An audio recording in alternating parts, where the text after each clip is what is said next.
Good evening students. आज हम लोग एक नया एक्सरसाइज है रेशियो एंड प्रोपोर्शन में। अभी तक हम लोगों ने रेशियो पे बेस्ड सवाल बनाया, अब हम लोग प्रोपोर्शन पे बेस्ड सवाल बनाते हैं। देखिए प्रोपोर्शन है क्या, जो पहला वाला रेशियो और दूसरा वाला रेशियो समझिएगा। First ratio is given here 250:125 and second ratio is given here that is 150:75। तो अब क्या होता है कि ये दोनों जब सेम रेशियो में रहे तो समझिए कि ये दोनों प्रोपोर्शनल है एक दूसरे का। ठीक है, तो चलिए अब हम लोग इसको समझते हैं। ये सब सवाल देखने में वैसा आपको लग रहा है वो बहुत कैलकुलेटिव है, वैसा कुछ है नहीं, बहुत इजी है। इसके लिए सिंपल सा एक मैं बता देता हूँ आपको फार्मूला, जिसपे बेस्ड लगभग पूरा चैप्टर निकल जाएगा आपका। ठीक है, ज्यादा लंबी वीडियो जाएगा नहीं, समझिएगा। ये है ए, ठीक, ये है बी, सी एंड डी। ये जो चार वैल्यू दिए हुए हैं, ठीक है, चार quantity, that is A B C D. इसी पे बेस्ड पूरा चैप्टर रहेगा आपका। ठीक, तो इसमें होगा क्या, जैसे अगले सवाल में देख रहे हैं 1 2 3 4 इस तरीके से है। कहीं भी यहाँ पर 1 2 3 है, 4 फाइंड करना है, तो 1 2 3 4 हो जाएगा, तो फाइंड हम करेंगे। इसी पे बेस्ड रहेगा सारा सवाल। तो इसके लिए एक फॉर्मूला ध्यान में रख लीजिए, आप इसको नोट डाउन सबसे पहले कर लीजिएगा, that is AD is equal to BC।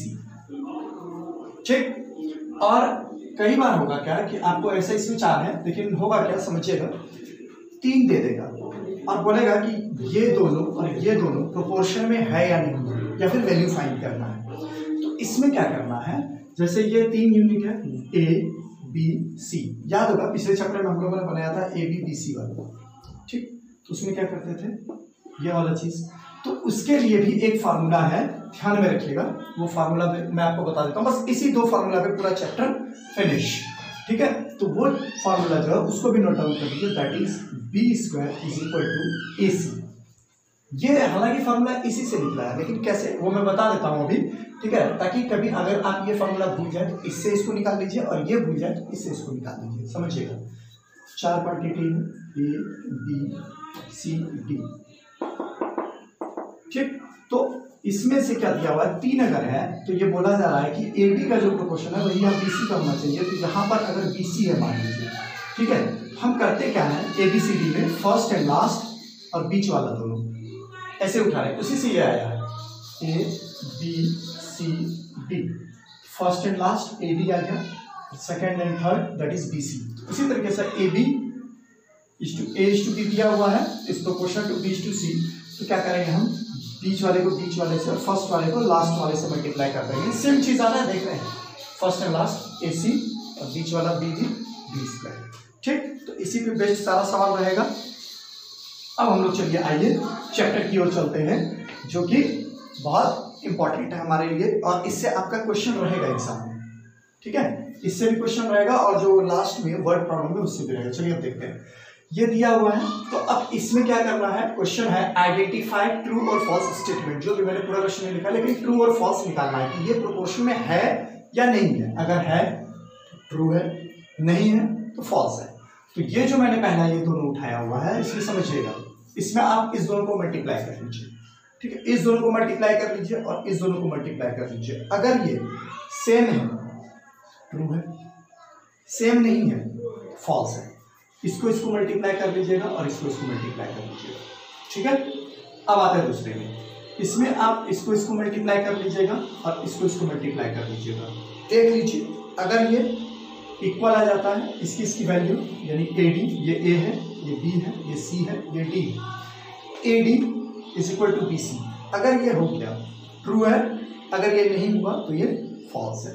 चलिए इसको देखिए कैसे आप कीजिएगा कि 7.5 × 0.8 कीजिएगा, इसका वैल्यू आ जाएगा 6, और इसका भी कीजिएगा 2.5 × 6, ये भी 6, ये ट्रू है। ठीक है, हालांकि ट्रू ये भी है, तो इसको देख लीजिएगा कैलकुलेट करके। ठीक है, तो चलिए अब हम लोग नेक्स्ट सवाल की ओर चलते हैं, that is question number 3। Find fourth proportion. तो ये दिया हुआ है 1 2 3, लिख लीजिएगा, let the fourth proportion B x। ठीक है, तो अब यहां पर क्या करना है, मान लीजिए यहां पर x है, इस दोनों को मल्टीप्लाई कर लीजिए, इस दोनों को मल्टीप्लाई कर लीजिए। AD is equal to BC। तो यहाँ पर क्या करना है, half x is equal to 4 into 6, x is equal to 4 into 6 into 2, ये 2 इधर जाकर मल्टीप्लाई हो जाएगा, तो ये हो गया 4 6 24 2 48। ठीक है, तो x का वैल्यू 48 हो गया, यही आपका फोर्थ प्रोपोर्शन है। ठीक है, चलिए अब आगे चलते हैं। इसमें अगला क्वेश्चन जो है वो है 6 metre 4 metre and half kg। ये क्वेश्चन मैंने इसीलिए लिया है क्योंकि इसमें अलग अलग यूनिट दिया हुआ है, यहाँ मीटर है, यहाँ kg है। तो फोर्थ जो होगा, समझिएगा जिस तरीके से क्वेश्चन मैंने बताया था कि फर्स्ट सेकंड का जो प्रोपोर्शन होगा वो मतलब कि सेकंड वाले का होगा। ठीक है, तो यहाँ पर ये जो भी आएगा kg में ही आएगा रिजल्ट। तो इसमें करना क्या है, let the fourth proportion B x। 6x is equal to 4 into half. ठीक है, तो इसको आप जैसे ही मतलब कीजिएगा तो ये हो जाता है 6x is equal to 4 into half, x is equal to 6 into half, sorry 4 into half into 1/6, क्योंकि ये 6 आके इधर डिवाइड हो जाएगा। ठीक है, तो ये कट हो गया, 3 आ जाएगा वैल्यू, यानी कि x इज इक्वल टू हो जाएगा 1/3। इसको कटा लीजिएगा आप लोग, मैंने दूसरे तरीके से कटाया है। ठीक है, x इज इक्वल टू 1/3। तो ये 1/3 क्या हो जाएगा, ये ध्यान देने वाली बात है कि यूनिट यहाँ पर जो खोला जा रहा है ये मीटर है, यहाँ kg है, तो यहाँ पर भी kg ही होगा। ठीक है, क्योंकि लास्ट के दोनों का यूनिट सेम होना चाहिए। क्लियर है, चलिए अब हम लोग देखते हैं यहाँ पर, find the quantity to which 40 minutes bears the same ratio as ₹3.60 bear to 5.40। Question में यहाँ वर्ड को समझिएगा। ठीक है, find the quantity to which, और यहां पर दिया हुआ है as the same ratio as ₹3.6 bear to, यानी कि ये 2 वाला बाद में आएगा, यहां भी 2 वाला बाद में आएगा। क्लियर है, so that is 40 is to x, proportion to यहां पर आ जाएगा आपका 3.60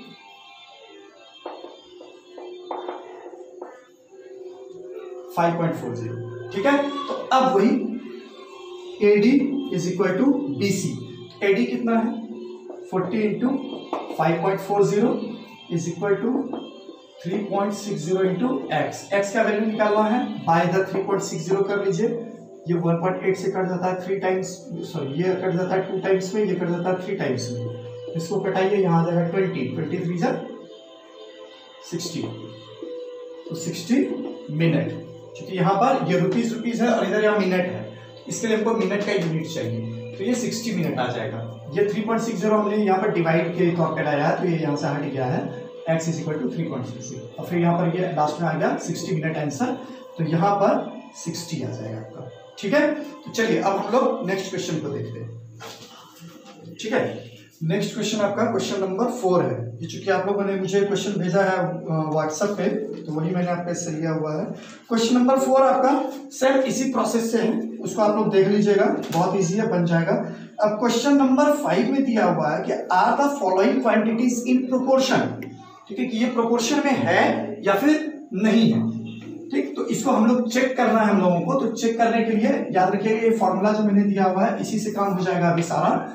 हाँ, AD is equal to BC, या फिर दूसरा फॉर्मूला मैंने यहाँ पर लिखा हुआ है B² is equal to AC। अब इसको देखते हैं हम लोग, दिया हुआ है 5 25 125, समझिएगा, इस पे बेस्ड होगा।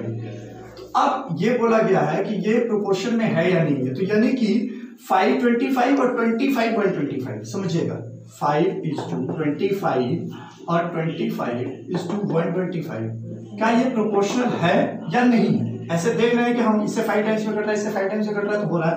तो इसको बनाने का प्रोसेस क्या है, B² is equal to AC, यानी इसका स्क्वायर निकालिए, 25 का square is equal to 5 into 125।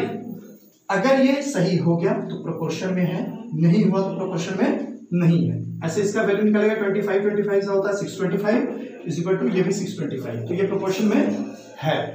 ठीक है, अब इसका दूसरा सवाल है यहाँ पे, ये मैं ग्राम वाला अगेन ले लेता हूं, that is 4 gram next question इसमें से सेकंड नंबर है आपका, फिर 0.6 ग्राम, फिर दिया हुआ है 0.09। ठीक, तो ये चीज आपको ध्यान रखना है, B square is equal to A C. तो 0.6 का स्क्वायर इज इक्वल टू, यहां पर आपको देखना है 0.09 इंटू 4। अगर ये हो रहा है तो प्रोपोर्शन में है, नहीं है तो नहीं है। तो इसका हो जाता है 0.36 और इसका वैल्यू भी 0.36 हो जाता है, प्रोपोर्शन में है। ठीक है, चलिए आगे देखते हैं हम लोग। छठा क्वेश्चन है, find the third proportion. Third proportion दिया हुआ है, आप समझिएगा ध्यान से। 6 number, find the third proportion, 2 दिया हुआ है 2, 8। Let the third proportion B x। अब अकॉर्डिंग टू रूल क्या होता है, B square is equal to A C. तो b यहां क्या है, ये a है, ये b है, ये c है, याद रखिएगा b बीच वाला है। तो 8 square is equal to 2x। ठीक, 8 square is equal to 2x, A C, और ये B square is equal to A C. तो x निकालना है, x इज इक्वल टू क्या होगा, 8 स्क्वायर बाय 2। 8 स्क्वायर को हम 8 इंटू 8 लिख सकते हैं बाय 2, इसको आप लोग कर लीजिएगा, 32 आ जाएगा आंसर आपका। तो यहाँ पर थर्ड प्रोपोर्शन क्या हो गया, x हो गया। उसी तरीके से नेक्स्ट क्वेश्चन भी हम लोग देख लेते हैं, फ्रैक्शन में है, दैट इज 3/7, 7/3 और x थर्ड को मान लेना है। Let the third proportion B x। अब क्या करना है, this square will be multiply of this two. 7/3 square is equal to 3/7 into X. X का वैल्यू निकालना है, x इज इक्वल टू 7/3 का स्क्वायर। ठीक, स्क्वायर इस तरीके से लिख सकते हैं, बाय, अब ये क्या हो जाएगा, 3/7 अगर इधर आएगा, ये मल्टीप्लाइड है, इधर आके डिवाइड होगा, समझिएगा ध्यान से। इसमें मैं एक स्टेप और ले लेता हूं, बाय 3/7 है, लेकिन जब ये डिवाइड में होता है तो इसको मल्टीप्लाई करने के लिए हम क्या करते हैं, रिवर्स कर देते हैं। ठीक, तो इसको हम इनटू 3/7 लिख सकते हैं, 7/3 होगा, सॉरी 7/3। ये रिवर्स होगा तो ये 7 होगा और ये 3 होगा। अब इसको हम लोग क्या करते हैं, मल्टीप्लाई कर लेते हैं। तो 7 7 जा 49, 49 7 जा हो जाता है आपका 343 बाय 333, दैट इज 27। ठीक है, so this will be your third term. Clear है। अब चलिए हम लोग चलते हैं 7th की ओर। Find mean proportional. Same question है, कहीं कुछ इसमें चेंज नहीं है, बस इसमें ये था थर्ड प्रोपोर्शन हम लोग को निकालना था, अब सेकंड निकालना है। मीन सेकंड को हम लोग x मान लेंगे, बीच वाला, मीन मीन्स बीच वाला। तो चलिए अब देखते हैं हम लोग यहाँ पे, ये क्वेश्चन है आपका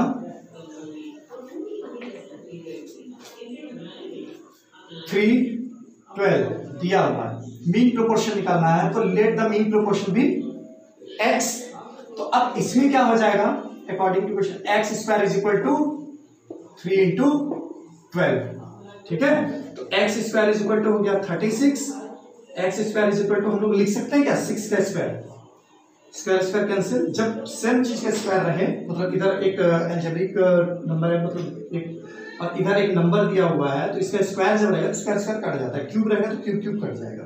ठीक है, तो x is equal to 6, x is equal to 6, यह आपका आंसर है। तो यहाँ बीच में आ जाएगा टर्मिनोलॉजी 6। अब इसको चेक करने के लिए एक बार मैं बता देता हूँ, मार्कर ये वाला देखते हैं, ये वाला है। ठीक है, अब देखते हैं कि ये 3:6 है, और फिर हम देखते हैं 6:12, क्या ये प्रोपोर्शन में है, हाँ है, ये 1/2 है, ये भी 1/2, 1:2, 1:2, तो ये हमारा सही जा रहा है। ठीक है, इसी तरीके से सेकंड वाला, थर्ड वाला, एक इसमें क्वेश्चन है ए बी दिया हुआ है और बीच वाला फाइंड करना है, लेट इट बी x। ठीक है, ये थोड़ा सा देख करके बच्चे घबरा जाते हैं, लेकिन घबराने की जरूरत नहीं है। अब यहाँ पर क्या हो जाएगा, B square is equal to A C, समझिएगा, यहाँ बी स्क्वायर ए सी में बोल रहा हूँ, यानी कि first term into third term is equal to square of second term. तो सेकेंड टर्म में क्या है, x है, X square is equal to A B, then x is equal to, अब ये क्या होता है, ये नॉर्मल अगर रहता है तो स्क्वायर होता है रूट का, या फिर अगर स्क्वायर को हटाता है तो हम रूट अंडर ले लेते हैं, ये ए बी आ जाता है। इसको ध्यान में रख लीजिए आप लोग, ठीक है, कि स्क्वायर जब भी हटता है इधर से और इधर वाला जो है वो ऑटोमेटिकली रूट में आ जाता है, ठीक। तो ये हो गया x is equal to root under A B, ये आपका आंसर हो गया। अब हम लोग चलते हैं क्वेश्चन नंबर 8 की।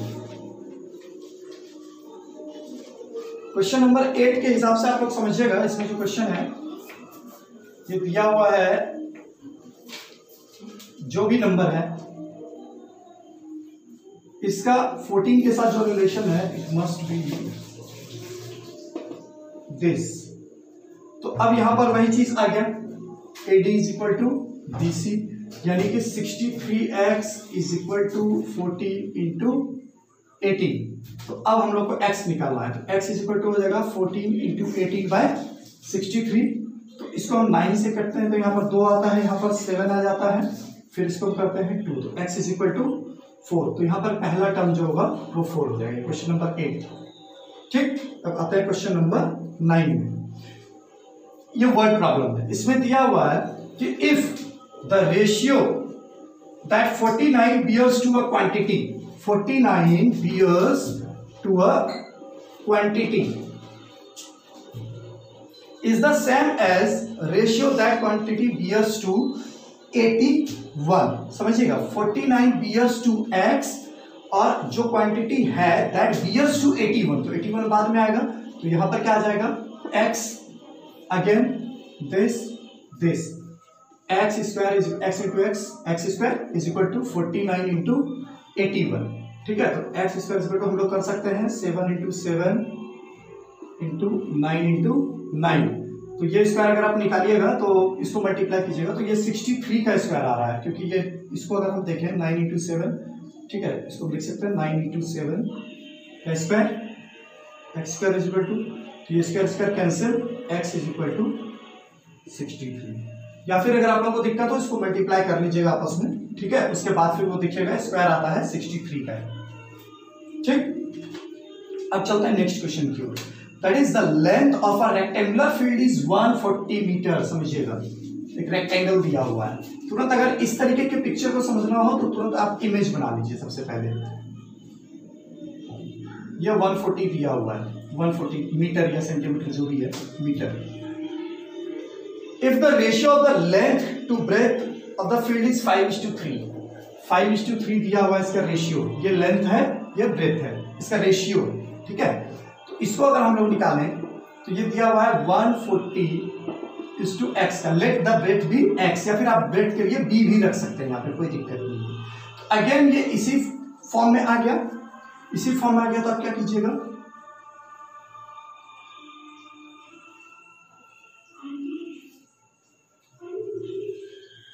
समझ रहे हैं आपको, AD is equal to BC, पूरा उसी फॉर्मूले पे चल रहा है सारा chapter. AD is equal to BC, तो 5B is equal to 140 into 3।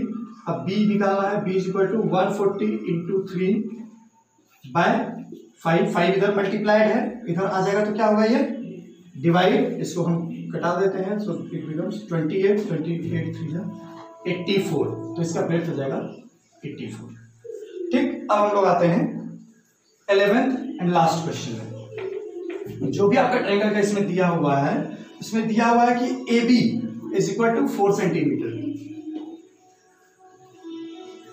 BC is equal to 9 centimetre, AC find करना है जो कि मीन पोजीशन है। इट मीन समझिएगा, AB AC पहले इस तरीके से समझिए, और BC इसके बीच में है, तो बीच वाले का हम लोग क्या जानते हैं, B square is equal to AC, तो AC square is equal to AB into BC, ठीक। तो AC यहां पर दिया हुआ नहीं है, तो चलिए AC स्क्वायर लिख लेते हैं। अब यहां पर AB कितना दिया हुआ है, वो दिया हुआ है 4, BC दिया हुआ है 9 इज इक्वल टू 36, 36 को हम 6 स्क्वायर लिख सकते हैं क्या, तो 6 स्क्वायर हो गया, तो AC square is equal to 6 square. अब उसके बाद फिर AC इज इक्वल टू 6, चूंकि स्क्वायर स्क्वायर कैंसिल हो गया, ठीक है। तो आपका ये लास्ट क्वेश्चन था, ये चैप्टर हम लोगों का फिनिश हो गया। आप देख लेते हैं आगे इसमें और कोई एक्सरसाइज होगा तो उसको हम लोग कल के वीडियो में देख लेंगे।